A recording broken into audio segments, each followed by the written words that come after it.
Good morning dear students. तो हम लोग पिछली क्लास में इस फॉर्मूले पे एग्जाम्पल डिस्कस कर रहे थे और हमने एक एग्जाम्पल इस पे डिस्कस किया, y बराबर x का अवकलन करके उसका ग्राफ बना करके उसका ढाल वगैरह क्या होता है वो समझ करके हमने उसको डिस्कस किया। ठीक है, आगे और देखते हैं। देखिए मेरे पास है y बराबर 5x, ठीक है, इसका अवकलन करना है। पहले तो मैंने किया था y बराबर x, इस बार करना है y बराबर 5x। तो इसका अवकलन क्या होगा? तो इसका अवकलन होगा dy by D x, that is d by D x, और y की जगह रखूंगा मैं 5x, और अब जो कांस्टेंट होगा वो बाहर आ जाएगा, कांस्टेंट 5 बाहर आ गया। ये नेक्स्ट एग्जांपल है, कांस्टेंट बाहर आ गया और अंदर क्या रहा? अंदर d बट्टा डी एक्स और अंदर रहा x। और अब पिछली बार हमने देखा था x का अवकलन कितना होगा? 1 होता है, तो 5 इंटू 1 दैट इज 5।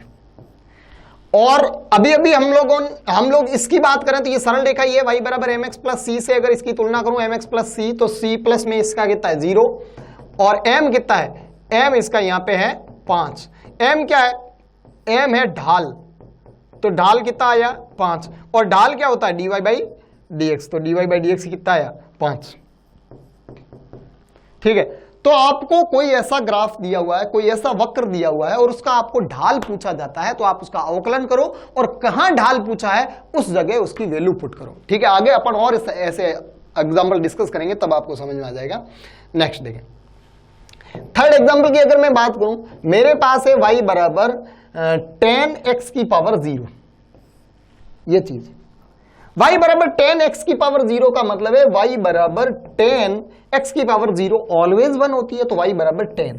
y बराबर 10, अच्छा 10 तो मैंने यहां पे लिया है, 10 तो मैंने यहां पे लिया है, यानी y बराबर कुछ भी अगर नियत है, कुछ भी नियत है, 1 2 3 4 c x नहीं c k अल्फा बीटा, कुछ भी मतलब नियत राशि है कुछ भी। ठीक है, तो y बराबर अगर नियत है तो उसके अगर अवकलन की बात करूं, किसी नियत के अवकलन की बात करूं, तो dy बाई डी एक्स, और नियत मेरे पास इस 10 को मैं ऐसे भी लिख सकता हूं 10 इंटू एक्स की पावर 0, ऐसा ही लिखता हूं मैं यहां पे समझने के लिए, dy बाई डी एक्स, और इसको लिखता हूं 10x की पावर 0। ठीक है, 10 को 10x की पावर 0। अगर y बराबर 5 लिखा हुआ है तो इसको लिख सकता हूं y बराबर 5x की पावर 0। ठीक है, मैं मान लूं कि y x पर डिपेंड कर रहा है, लेकिन वो डिपेंड कैसे कर रहा है? x की पावर 0 पे डिपेंड कर रहा है। समझ गए? ठीक है, तो अब आप यहां से क्या देखोगे? तो अब आप यहां से देखोगे कि y बराबर, अच्छा यहां से 10 कांस्टेंट है वो बाहर आ गया है 10, और d बट्टा डी एक्स और x की पावर 0, सॉरी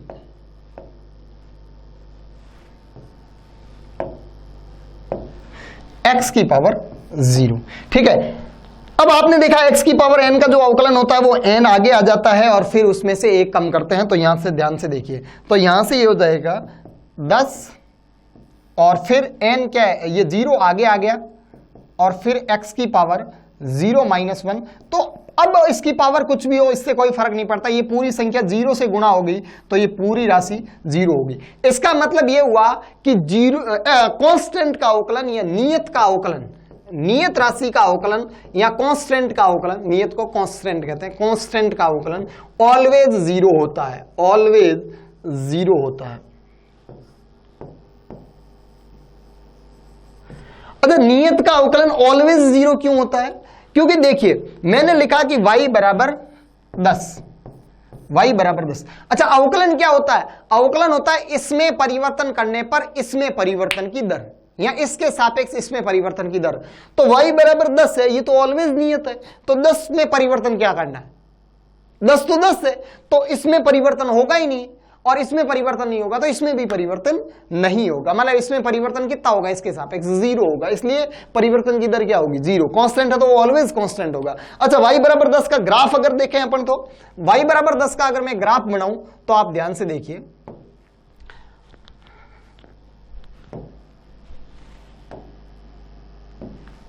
मेरे पास है y बराबर 10, इसका अगर मैं ग्राफ बनाऊं तो इसका ग्राफ क्या होगा? इधर की तरफ ये x अक्ष है और फिर इस तरफ, हेलो क्लास, फिर इस तरफ आप क्या देखोगे?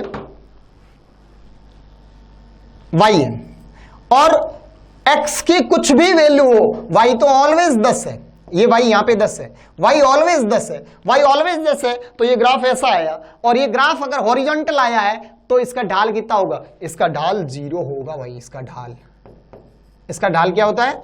0। क्यों? क्योंकि इसका ढाल क्या होता है? उस ग्राफ का या उस ग्राफ पर खींची गई स्पर्शरेखा का क्षैतिज के साथ बनाया गया कोण। तो ये तो क्षैतिज है खुद ही, और खुद क्षैतिज है तो इसके साथ क्षैतिज के साथ बनाया गया कोण क्षैतिज के समानांतर है, तो क्षैतिज के साथ बनाया गया कोण कितना होगा? 0। और इसका tan थीटा क्या होगा? 0। और tan थीटा 0 हुआ तो ढाल क्या हुआ? 0। अवकलन किया तो वो भी क्या आया? 0। परिवर्तन की दर देखी तो वो भी क्या आई? 0। इसका मतलब कांस्टेंट का अवकलन ऑलवेज 0। ठीक है, अब देखें आगे और देखते हैं। कितने एग्जाम्पल किए? 2 3 कर लिए, 4 देखें। मैं बताता हूं y बराबर आपको दिया हुआ है x स्क्वायर, y बराबर x स्क्वायर, फिर लेता हूं y बराबर x क्यूब, इसमें से कोई एक आध लिख देना तुम लोग। ठीक है, ऐसे कोई दिया हुआ है तो इसका बताओ dy बाई dx, तो इसका dy बाई dx हो जाएगा। अब मैं सीधा करता हूं, इसका सीधा अवकलन करता हूं। अब मैं इसको वापस लिखूंगा, वैसा कुछ नहीं करूंगा। देखिए एक्स स्क्वायर का अवकलन करना है एक्स के सापेक्ष, तो पावर है वो आगे ले आओ और उस पावर में से एक कम कर दो, तो ये हो जाएगा 2x की पावर 2 माइनस 1, 1x की पावर 1 मतलब x, तो एक्स स्क्वायर का अवकलन 2x। ठीक है, इसका अवकलन करो, इसका अवकलन dy बाई dx। देखिए पावर है वो आगे आ जाएगी और उस पावर में से एक कम हो जाएगा, तो ये हो जाएगा 3x स्क्वायर। तो x क्यूब का अवकलन 3x स्क्वायर, ऐसी x की पावर 4 का अवकलन 4x क्यूब, x की पावर 5 का अवकलन 5, x की पावर 5 का अवकलन 5x की पावर 4। ठीक है, ऐसे हो जाएगा। क्लियर? अब आपको दिया हुआ है नेक्स्ट एग्जांपल, आप ध्यान दें, आपको दिया हुआ है y बराबर x square plus 2x plus 3, ये आपको अवकलन दिया हुआ है y बराबर x square plus 2x plus 3। ठीक है, ये फलन दिया हुआ है, ये फलन है, ये फलन आपको पता है किसका है? परवलय का फलन है। ठीक है, और इसका आपको अवकलन पूछा जाए तो dy बाई dx, और यहां से d बट्टा dx, और y की जगह मैं लिख देता हूं x square plus 2x plus 3, ये लिख दिया मैंने। फिर इसके बाद में ये dy, ये प्लस, जितने भी बीच में प्लस है ना, जितने ये पद बन रहे हैं, फर्स्ट सेकंड थर्ड, ये 3 पद बन रहे हैं, तो तीनों पदों के साथ dy बाई dx गुणा होगा, और ये क्या बनेगा? और ये बनेगा d बट्टा dx x square plus d बट्टा dx 2x and plus d बट्टा dx 3। समझ गए? अब बताओ एक्स स्क्वायर का अवकलन 2x, अभी देखा, देखो एक्स स्क्वायर का अवकलन 2x, तो एक्स स्क्वायर का डायरेक्ट अब 2x लिखूंगा। अब मैं n आगे लाना, उसमें से n कम करना, ये सीधी आप मौखिक हवा में कर सकते हो आप। फिर इसमें 2 बाहर आएगा और x का अवकलन 1, x का अवकलन कितना होगा? 1, x का x के सापेक्ष 1 हुआ। ठीक है, फिर कांस्टेंट का अवकलन 0, तो आपके पास ये 2 कॉमन आ जाएगा और x प्लस 1 इसका अवकलन हो जाएगा। इस फलन का x के सापेक्ष अवकलन क्या हुआ? 2 ब्रैकेट x प्लस 1। ठीक है, आगे बढ़ते हैं, आगे देखें। ठीक है, y बराबर अंडर रूट एक्स का अवकलन पूछा है, y बराबर अंडर रूट एक्स है, और आपको पूछा है dy बाई dx, कौन सा 5 6 जो भी आप आगे लिखते जाए, dy बाई dx। ठीक है, तो d बट्टा dx अंडर रूट एक्स। ठीक है, और ये हो जाएगा d बट्टा dx under root x is what? x की पावर 1/2, x की पावर 1/2। अब जो पावर है उसको आगे ले आओ, पावर आगे आ गई 1/2, फिर x की पावर 1/2 माइनस 1, x की पावर 1/2 माइनस 1, फिर इसको लिखा जा सकता है 1/2 x की पावर माइनस 1/2, x की पावर माइनस 1/2। अच्छा, किसी भी फलन की पावर माइनस में होती है तो वो फलन व्युत्क्रम होता है, वो फलन नीचे चला जाता है, तो इसको मैं लिख सकता हूं 1/2 इंटू 1 अपॉन एक्स की पावर 1/2, ऐसा लिख सकता हूं। ओके, अब यहां से इसको लिखा जा सकता है 1/2 into 1 upon under root x, और इसको साथ में वापस लिख दिया तो 1/2 अंडर रूट एक्स। ध्यान देने वाली बात, क्या ध्यान देने वाली बात कि अंडर रूट एक्स का अवकलन होता है 1/2 under root x, 1/2 under root x. ठीक है, फिर आगे बात करते हैं।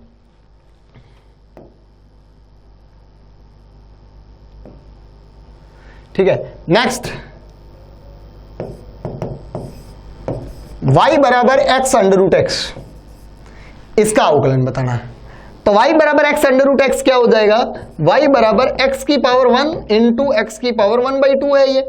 ठीक है, तो ये देखिए जब आधार समान होता है घातें जुड़ जाती है तो x की पावर कितनी होगी 3/2।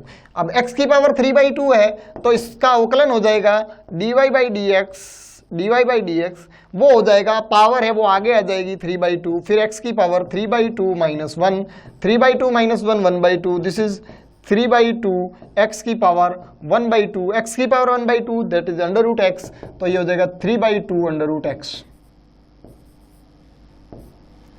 3/2 अंडर रूट एक्स, ये x अंडर रूट एक्स का अवकलन हो गया।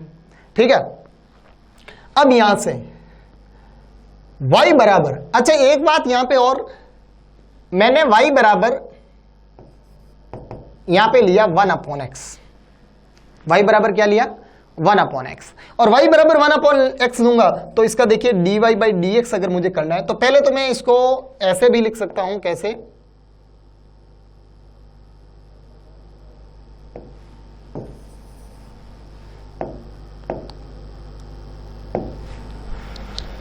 पहले इसको लिख दिया मैंने y बराबर x की पावर -1/1 ऐसा।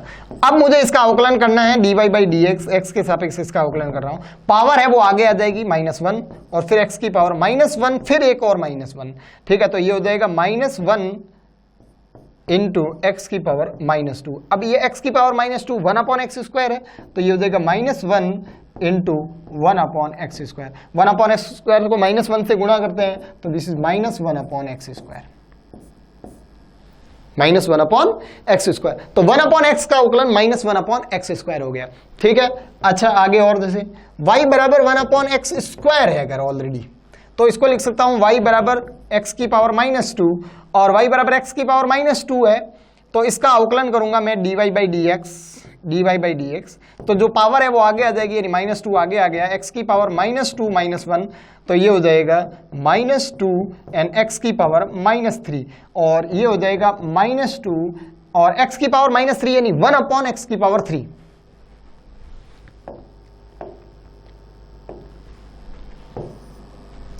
x की पावर -3 मतलब 1/x की पावर 3 और इसको -2 से गुणा किया तो -2/x की पावर 3।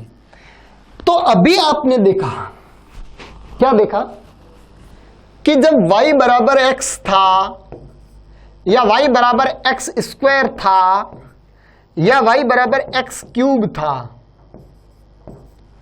तो इसका अवकलन हुआ था 1, इसका अवकलन हुआ था 2x, इसका अवकलन हुआ था 3x², यानी जो पावर थी ना ये, जैसे इसकी पावर 1 थी तो अब ये x की पावर 0 होगी, इसकी पावर 2 थी तो अब ये x की पावर 1 होगी, इसकी पावर 3 थी तो अब इसकी x की पावर 2 होगी। यानी जब x की पावर धनात्मक है तो अवकलन के दौरान उसकी पावर घटती जाती है, धनात्मक में घटती जाती है, और x की पावर अगर ऋणात्मक है जैसे -1 है, ये -2 है, तो ऋणात्मक में उसकी पावर बढ़ती जाती है। जैसे देखिए ऋणात्मक में बढ़ना मतलब घटना ही हुआ, अवकलन से पावर घटेगी। अब एक तो है x की पावर -1 और फिर होगी x की पावर -2, तो ये बढ़ी नहीं है, घटी है, क्योंकि -1 बड़ा है और -2 छोटा है तो पावर कम हुई है। तो ये देखिए इसका मैंने अवकलन किया तो x की पावर क्या होगी -2, यानी ऋणात्मक में बढ़ी है, अल्टीमेट घटी ही है अभी भी। ठीक है, ऐसे ये देखिए x की पावर -2 थी वो होगी -3। ठीक है, तो अपॉन में x की पावर अगर धनात्मक है तो वो पावर धनात्मक में बढ़ेगी, अपॉन में ही बढ़ेगी। ठीक है, 1/x² का अवकलन 1/x³ में आएगा, 1/x का अवकलन 1/x² में आएगा, ऐसे। ठीक है, एक इस पे एग्जांपल और ले लेते हैं। देखो देखिए नेक्स्ट है, आप जो नंबर आ रहा है वो नंबर आप लिखते जाएं। नेक्स्ट है आपके पास y बराबर 1/√x, y बराबर 1/√x, अंडर रूट एक्स। तो y बराबर 1 अपॉन अंडर रूट एक्स का जो अवकलन होता है वो अवकलन हो जाएगा y बराबर, पहले तो मैं इसको लिख सकता हूं y बराबर x की power -1/2, because under root x x की पावर 1/2 और वो ऊपर जाएगा तो x की पावर -1/2, तो ये हो जाएगा y dy बाई dx, जो पावर है वो आगे आ जाएगी, -1/2 आगे आ गया और फिर x की पावर -1/2 -1, तो ये कितनी होगी, तो ये हो जाएगा -1/2 फिर x की पावर -3/2 और x की पावर -3/2 अपॉन में चला जाएगा, तो ये देखिए -1/2 और फिर ये हो जाएगा 1 अपॉन x की पावर 3/2, ठीक है। और 1 अपॉन x की पावर 3/2, देखिए 1 अपॉन x की पावर, देखिए -1/2 और 1 अपॉन x की power 3/2, this is 1 upon x under root x, ठीक है। और ये -1/2 इधर गुणा कर दिया तो -1 upon 2x under root x, ये इसका अवकलन हो जाएगा। बात समझ में आ गई। तो हम लोगों ने इस एक फॉर्मूले पर कितने सारे एग्जाम्पल देखे और उस पे डिफरेंट टाइप के हम लोगों ने अवकलन उस पे इनके अवकलन करके देखे। अब मेरे पास y बराबर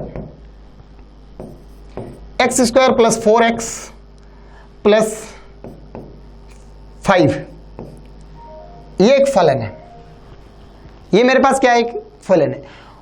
इस फलन का ग्राफ आपने कल देखा था, इसका ग्राफ है वो आएगा, ये देखिए ये हो जाएगा y is equal to x plus 2 का होल स्क्वायर प्लस 1 और ये y minus 1 is equal to x plus 2 का होल स्क्वायर, और इसका ग्राफ आपने कल डिस्कस किया था, मैंने एग्जैक्टली सेम वापस लिया है।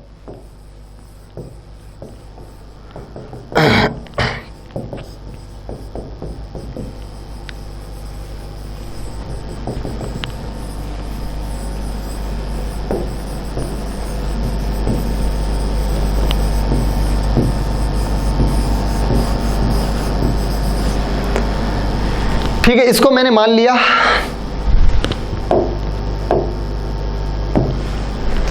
इसको मैंने मान लिया कैपिटल Y बराबर, इसको मैंने मान लिया कैपिटल X²। तो कैपिटल Y कैपिटल X², आप यहां पे ग्राफ में अगर इसको प्रदर्शित करोगे तो देखें ध्यान से, इधर की तरफ ये स्मॉल x और स्मॉल y वाला ये कोऑर्डिनेट सिस्टम था, और ये कैपिटल X कैपिटल Y वाला नया कोऑर्डिनेट सिस्टम आएगा, और वो नया कोऑर्डिनेट सिस्टम उस नए कोऑर्डिनेट सिस्टम का मूल बिंदु कहां होगा, तो y बराबर +1 पर और x बराबर -2 पर। तो ये है y बराबर +1 और x बराबर -2, ये देखिए ये y बराबर +1 x बराबर -2, यहां पे उसका कोऑर्डिनेट सिस्टम है, मतलब उसका मूल बिंदु है नए कोऑर्डिनेट सिस्टम का। तो ये कैपिटल X और कैपिटल Y वाला कोऑर्डिनेट सिस्टम है, जिसका मूल बिंदु कहां है, जिसका मूल बिंदु पुराने वाले कोऑर्डिनेट सिस्टम में -2, +1 पर है, ठीक है। और जब y is equal to x², ये पुराने कोऑर्डिनेट सिस्टम के हिसाब से नहीं है, नए कोऑर्डिनेट सिस्टम के हिसाब से है y बराबर कैपिटल X²। तो इसका जो ग्राफ होगा वो परवलय होगा, और वो परवलय कैसा होगा, ऐसा,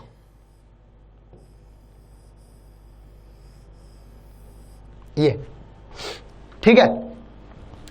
अब देखिए, अब मुझे इस वक्र का मुझे नहीं पता ये किसका वक्र है, ठीक है, परवलय का है लेकिन मुझे नहीं पता ये किसका वक्र है।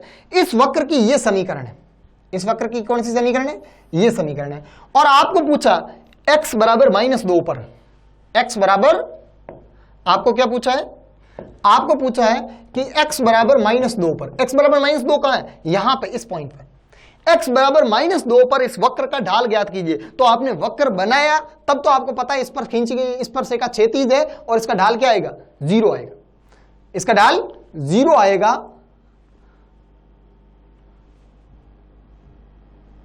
कहां पे, इस जगह, कब, जब वक्र बनाने के बाद में। लेकिन मुझे ये पता ही नहीं, मैं ये सीखा ही नहीं कि वक्र कैसे बनाऊं, हालांकि अपन तो सीख गए, लेकिन अगर मान लो हमें ये नहीं पता हो इसका ढाल कैसा हो, इसका ग्राफ कैसा होगा, आगे मैं कोई और इक्वेशन दूंगा तो उसका ग्राफ आपसे नहीं बन पाएगा। लेकिन आपको यहां पे पूछा x बराबर -2 पर इसका ढाल ज्ञात कीजिए, तो x बराबर -2 पर ढाल ज्ञात करने के लिए पहले इसका x के सापेक्ष अवकलन करो। तो इसका x के सापेक्ष अवकलन dy बाई dx, देखिए x² का अवकलन हो गया 2x, और 4 कांस्टेंट है बाहर आ गया, और x का 1 और 5 का 0, तो इसका अवकलन ये हुआ, इसका अवकलन क्या हुआ ये। और मुझे ढाल कहां चाहिए, x बराबर -2 पर। तो इस अवकलन करने के बाद में ये जो वैल्यू आई है इसमें x बराबर -2 रखो, तो 2 × -2 + 4, तो ये 2 × -2 कितना हो गया, 2 × -2 -4 और ये +4, तो ये कितना आया 0। इसका x बराबर -2 पर अवकलन 0 आने का मतलब है इसका ढाल 0। देख लो फोटो में तुम्हारे सामने ढाल 0 है नहीं। लेकिन अगर ये ग्राफ तुम्हें बनाना नहीं आता तो फिर क्या तुम लोग ये बता सकते थे कि इसका ढाल 0, अवकलन करके ही बताना पड़ता ना। अब मैं एक और एग्जांपल देता हूं जिसका ग्राफ आपको बनाना नहीं आता, ठीक है, और उस समय उस पे ढाल कैलकुलेट करते हैं। देखिए मेरे पास है y बराबर x³ + 2x² + 3, ये मेरे पास कोई फलन है, और मैं बोलूं x बराबर 1 पर इसका ढाल बताइए, x बराबर 1 पर इस वक्र का ढाल बताइए। तो x बराबर 1 पर इस वक्र का ढाल बताना है, इसका मतलब इस वक्र का अवकलन करो पहले तो x के सापेक्ष, तो dy/dx that is 3x², x³ का क्या होगा 3x² + 2 और फिर x² का क्या हो जाएगा 2x और 3 का क्या हो जाएगा 0, ठीक है। तो यहां से ये हो जाएगा 3x² + 4x, और x बराबर 1 पर पूछा है तो x बराबर 1 इसमें पुट करो, तो ये क्या हो जाएगा 3 × 1 का स्क्वायर 1 + 4 × 1, तो दिस इज 7, इसका ढाल कितना आया 7, ठीक है। अगर x बराबर -1 पर पूछा जाता तो x बराबर -1 पर अगर ढाल पूछा जाता था तो ये हो जाता, देखिए मैं x बराबर -1 पर भी पूछ लो, x बराबर -1 पर 3 × -1 का स्क्वायर, 3 × -1 का स्क्वायर + 4 × -1, ठीक है, तो ये हो जाएगा 3 - 4, दिस इज -1। तो x बराबर -1 पर इसका ढाल ऋणात्मक है और x बराबर +1 पर इसका ढाल धनात्मक है, समझ में आया। इसका मतलब ये हुआ कि x बराबर -1 पर ये वक्र कुछ जैसे ये x अक्ष है, ये y अक्ष है, x बराबर -1 पर ये ग्राफ कुछ ऐसे आएगा और x बराबर +1 पर ये ग्राफ कुछ ऐसे जाएगा।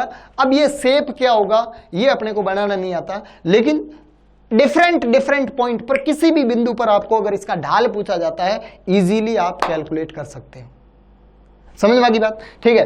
अब देखते हैं, अब आगे बढ़ते हैं। नेक्स्ट, यस, त्रिकोणमितीय फलनों के अवकलन की बात करूं तो ये तो आपको सीधा सीधा याद रखना है कि sin x का अवकलन cos x होगा, cos x का अवकलन -sin x होगा। थोड़ा ध्यान रखें, याद रखना आपको, sin x का अवकलन cos x होता है, लेकिन cos x का अवकलन -sin x होता है। फिर tan x का अवकलन sec² x होता है, ठीक है। फिर cot x का अवकलन -cos x² x होता है। sec x का अवकलन sec x × tan x होता है। ये सीधे फॉर्मूले आपको याद रखना है त्रिकोणमितीय फलनों का अवकलन। cos x का अवकलन -cos x × cot x होता है। एक बार थोड़ा ध्यान से देखें, वापस एक बार वापस रिवाइज करें। साइन का अवकलन cos, cos का अवकलन -sin।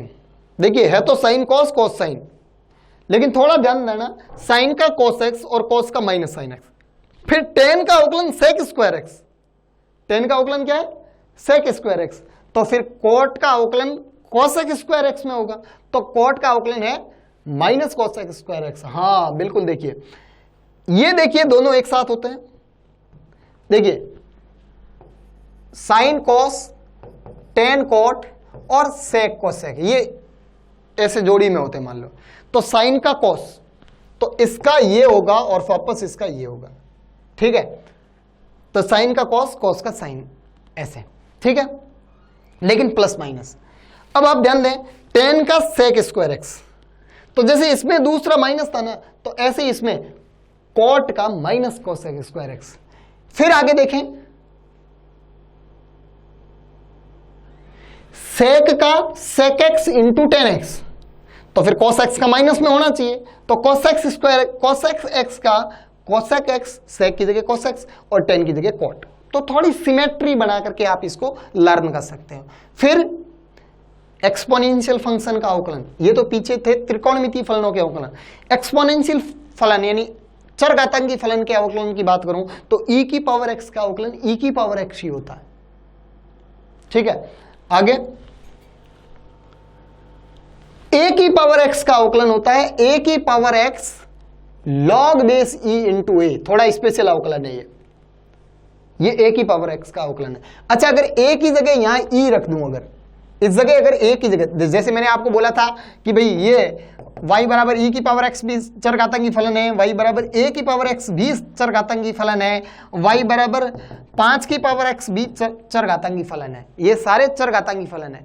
तो अगर मैं यहाँ पे a की जगह e रख दूं तो देखिए dy by D x e की पावर x बराबर e की power x log base e।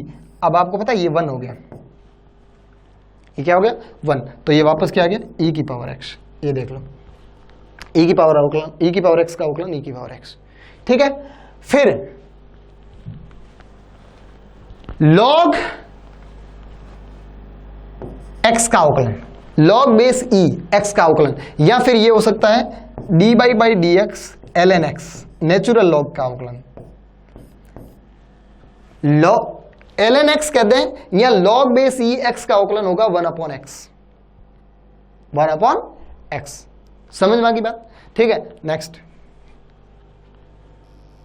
Yes, तो ये कुछ अवकलन के बेसिक फॉर्मूले थे जो आपको याद रखने थे। आगे हम लोग अवकलन का और डिस्कशन करेंगे नेक्स्ट क्लास में, थोड़ा और डिटेल में लेंगे अवकलन को।